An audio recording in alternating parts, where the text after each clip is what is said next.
Alright guys, we're here trying to do the teddy bear challenge. So I thought a good place to start and show you was here with the pizza boss.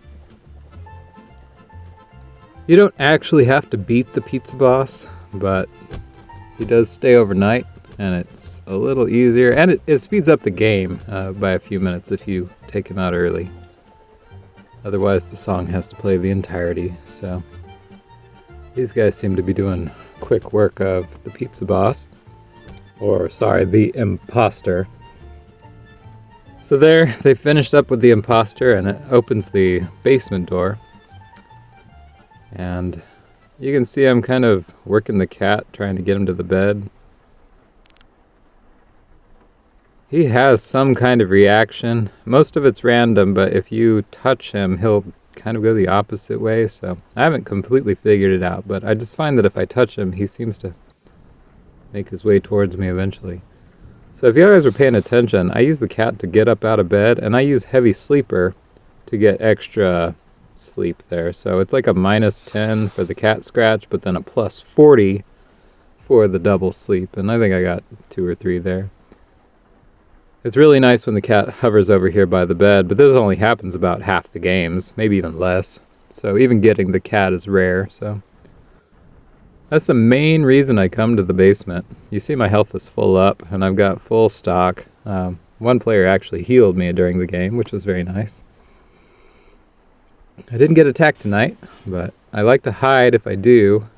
Obviously, I can't fight because I don't have a weapon this time.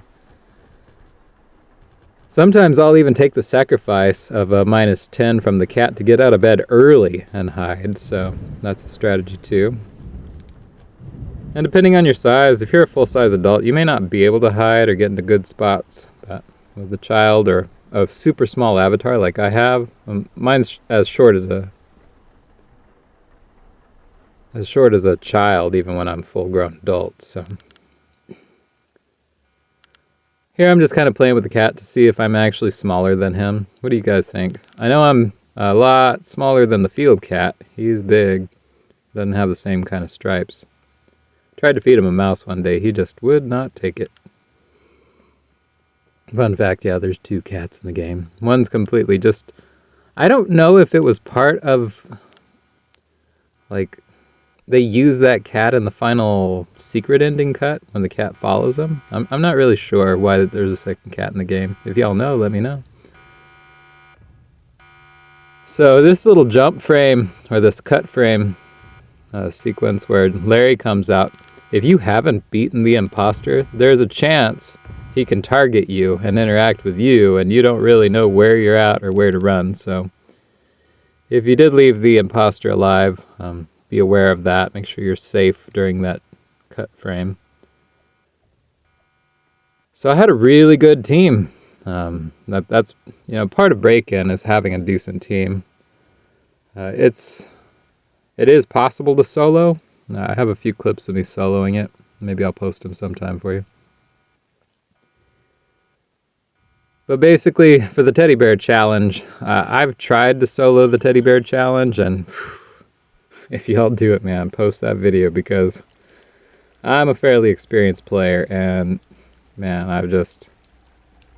it's overwhelming force, and the amount of time you have to survive at the end is just, it's intense. So if you guys find an exploit to survive solo with just the teddy bear, let me know. So I've got a big team, and I'm actually afraid that they're going to get jammed up. So I run out here in the front, and I'm not the best parkour player. I play very cautiously. You can see these guys start speeding past me here. I want to make sure I'm making very precise jumps.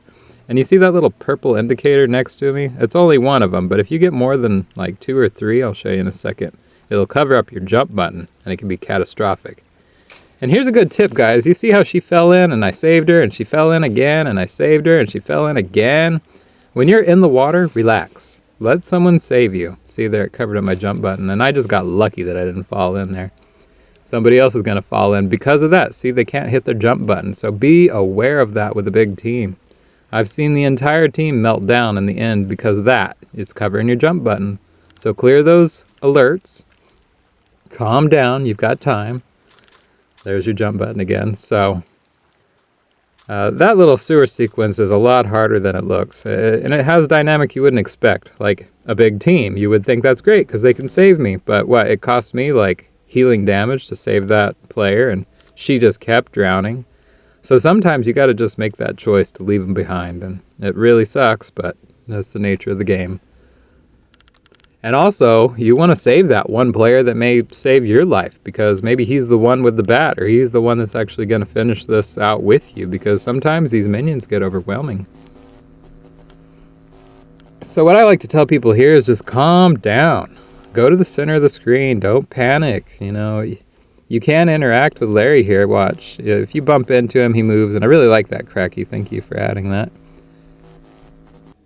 But some players fall into the sewer here, and, you know, it's really, really hard to save them. I'm not sure I can reach them every time when they fall in the water, so guys, just avoid that edge. Sometimes it's a strategy to play the edge, but, you know, don't make that mistake, because there's no one really that can save you. So I know I'm doing the teddy bear challenge. I don't even have a weapon, but I'm going to tell you guys how to beat this, because, you know, right now we've got a pretty decent team. And they make big mistakes here, so let's talk about their mistakes.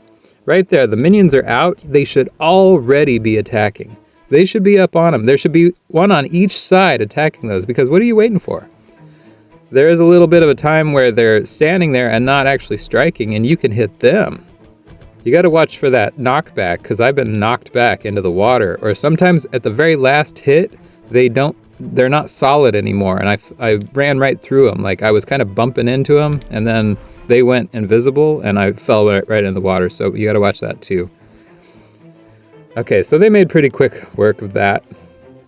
And guys, you can pretty much expect the thorns to come up, and there's a little kind of tell, you know, when the next round, well, we'll talk about that in a second. Right now, Larry's targeting, so one thing you need to know about the teddy bear challenge is even if you're using the teddy bear, he can still target you. The minions won't. The minions can't see you, and they won't come for you, but Larry, he doesn't seem to have the same problem. He can see right through that, and he will target you with the bear or not. So with a big team like this, I kind of use another tactic. He will target the closest one to him. So there, I'm up on him, hitting his crank.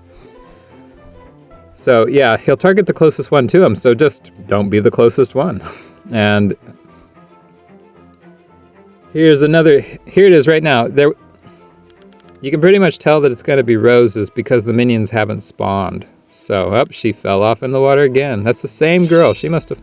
Okay, I didn't even get an indicator there for the roses. And another tip, the spikes will always be on you.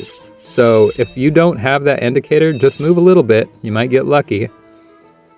Because no matter what, if you stay put, you're going to get spiked. But if you move a little bit, you have a chance, even without an indicator, to not get hit.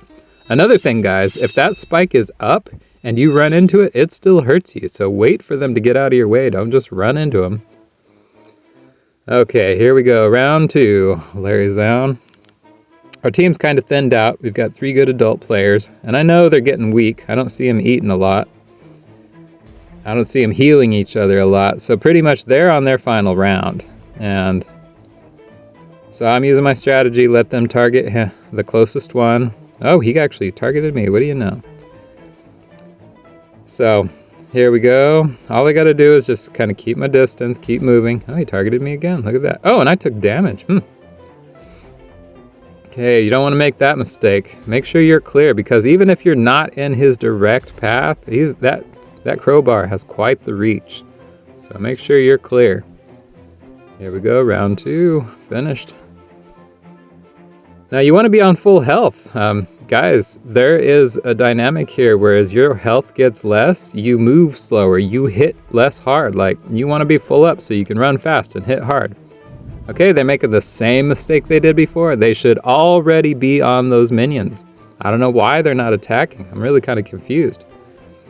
Now, and they make another huge, catastrophic mistake, guys. Look at this. He's all over him. He beat that minion. He's down, and he stopped fighting. He's down, and he stopped fighting. He's going to get back on his feet. Watch this, guys.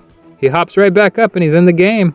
They had him beat, and they didn't finish what they started. So finish the minion when they're on the ground, or this happens. You see him running for his life. He can't fight. The guy behind him wants to help, but he can't keep up because we all run the same speed. So, pretty much just a series of failures right there that led to this poor demise. Stay on the minion that you're fighting because, man, they come back and they don't go away. There is a way to knock them into the water. I've done it occasionally. It requires some knockback and good timing. And here we go. This guy's not going to last long. The minions are all over him. Look, now they're on me, right? Okay, so this was the point. I sacrificed the team. I do not have a weapon. I've got 2 minions all over me. Can't really do much about it. Larry's targeting me every time. I'm really worried I'm going to run into the sewer and fall off because, you know, the lights are going on and off. There's a bunch of chaos happening right now. Now I'm starting to panic, so I'm just eating my chips as fast as I can, basically just trying to stay level. Like, they're taking out the power as fast as I can put it on. And here, guys, this is another thing you need to know. The game is over. Larry is down, and look, this minion is whomping me. I still got a 10-second cooldown on this bear. You can tell my heart is racing. I just know that I'm, like, not going to get that ladder down in time. That 5 seconds feels like forever. So when this bear fires up again, right there, whoo, the relief I felt, that was the winning moment for me right there. That's the teddy bear challenge, guys. Start and finish the game with just the bear. And those minions are still there. You know, you got to get out of this situation before they come back. I had no way to recover. So wow, guys, teddy bear challenge. I don't know that anybody's ever posted a video like this, but if you guys can solo the teddy bear, show me, man, because that was super tough. So this is a little proud moment for me here, getting a picture of just the teddy bear with the unhappy minions here. And guys, what do you think? Am I the same size as the cat? Is his tail taller? Does that count? I don't know. Like, I think we're pretty close to the same size. I'm definitely smaller than the field cat. So that would be the end of this video. I want to tell y'all, like, that there's a little Easter egg over here. This is Pete's house. That's where he parks, that's where he stays, but inside the house, and I'm not sure you can get in unless you're super tiny like me, but here we are. There's Cracky, the designer himself. So I brought him my little bear to show him that I beat the teddy bear challenge. There you go, Cracky.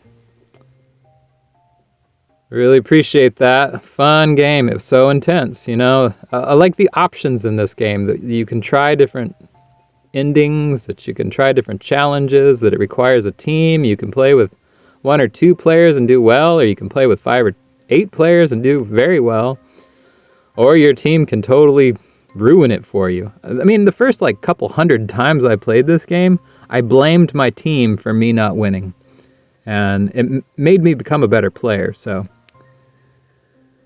here we are, the teddy bear challenge. I'd like to see y'all guys try it. If you do, please post a video of it, because I think it's exciting and fun, and I don't know that anybody else is doing this. And all right, guys, stay froggy.